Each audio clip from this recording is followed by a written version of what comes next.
Okay, how much time before we start? About 30 seconds or so? Okay. Okay. Damn dentures. At least I just have uppers. Bob's got uppers and lowers, by now. Okay. Tell you what we're going to do here. So I'll slate it, and then we'll get it started here. And so what you'll do is you're going to cut it after this, and then we'll make it look like this is just unrehearsed from the heart, right? Okay, that sounds good. Oh, let me just get one little sip of water here. Get me in the mood. Oh yeah! Those bubbling brooks of the Rocky Mountains, you gotta love it. Okay, count of 5, 4. Bobalu! Hey, it's your old buddy Jim here. Well, old Jim. That's kind of a relative term, since as of today, it's probably young buddy Jim. So, hey, sorry I couldn't be there with you today. But, if I was in Dallas right now, you know how I am as a morning kind of guy. I'd still be in bed, you'd be at this meeting here and all that stuff. So I figured that multimedia, that's been the basis of our relationship together. It's the most appropriate way for me to get to you anyway. So here we are here. So with that in mind, Bob, take this opportunity just to extend the warmest, my most heartfelt, deepest wishes for happy birthday for Mike Shanahan. Dog! Looking good, buddy. Happy birthday. I guess, what was it, last week was your 65th, and you don't look a day over 62, so it's really awesome. But I tell you what, I'm here for Bob here today, so I owe you one. I'll give you a call so we can compare our Ford repair invoices. Just for the rest of you out there, Mike, Bob, and I, we found it, and we did business works together there.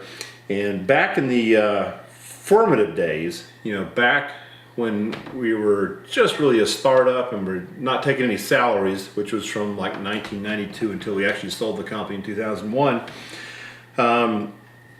Mike and I basically discovered that any noise in your car could be traced back to a tightly rolled $500 bill attached to a belt in the engine out there. And any good certified Ford employee could remove that for probably an additional $250 of labor charges and all that. But that's for another day. Mike, I'll give you a call, and we'll catch up, next week or sometime there. But for right now, that gets us back to what I consider the serious business at hand, which is Bob's birthday, his 60th birthday. I mean, 60, man, that's frickin' old, I can say that because, I'm still back in my 40s here, 50s or something like that. But, I just want to take a moment here to reflect on the relationship I've had with Bob. And in fact, I like all of you to really kind of look at the two of us. I mean, look at Bob, look at me. Look at Bob, look at me. And one of the first things you're going to notice is we've both done too much thinking in our lives, of serious things, which has kind of left us with not an awful lot of hair up here. But Bob's is really pretty damn white, and mine is, well, yeah, it's getting kind of white. But the difference is he can't grow a beard. I've got one, and it's vital. It's brown, it's nice, it's young looking and all that. In fact, pretty much just like the guy on this cover here, coincidentally. But that's the difference between the two of us here and all that. So what I want to do is just kind of take a moment here to reflect on just the amazing amount of time that Bob and I have spent together in our lives, and the synergy, which really started actually all the way from birth. We both were born of nuclear families. Bob's family, Babcock and Wilcox, mine, Oak Ridge and National Labs.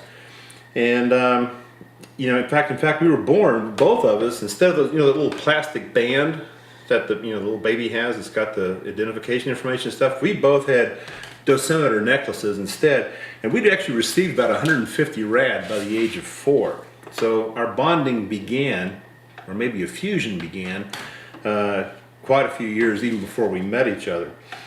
And in fact, along that line, we met in 1978, 35 years ago. Can you believe it? in other terms, that's 1.2 half-lives, and which is time for some serious bonding. And Bob, basically at that point, was pretty much tired of working in melted reactors. And myself, I was the Digital Jimmy Show, touring with across the U.S. with Hewlett-Packard. And basically what I did was we met Bob at one of these shows, and we talked Bob into joining HP. Basically, Bob, time to jump. Time to quit. You know, basically what I told Bob was, I said, you know, what is it that you want to do with your life from here on out? Do you want to just keep pumping brine into melted cores, or do you want to change the world? And so, again, I encouraged him to jump. And we made the move over to HP. We both worked together at Hewlett-Packard. And basically, about the time we really got, one of the things that was actually kind of fun was we were both in sales together. He was out in the western U.S., I was in the eastern, southern U.S. And pretty much every single individual sales situation that both of us went into, we both exchanged information and talked to each other, shared notes. We knew what every single thing that each of us was doing, and learned just a tremendous amount of things from each other in moving from kind of engineering backgrounds we both had into this whole sales world at Hewlett-Packard. And about the time we really got to know each other pretty well, I left. Went to Structural Measurement Systems out in California. And then once we'd kind of grown to a certain size where we needed to go beyond the founders and actually have a sales team, I told them, hey, I've got a volunteer for you. There's a guy I know that can definitely set up our sales team. It's going to be a guy named Bob Kaiser I know out in the South. So I went back to Bob and once again said, Bob, time to jump.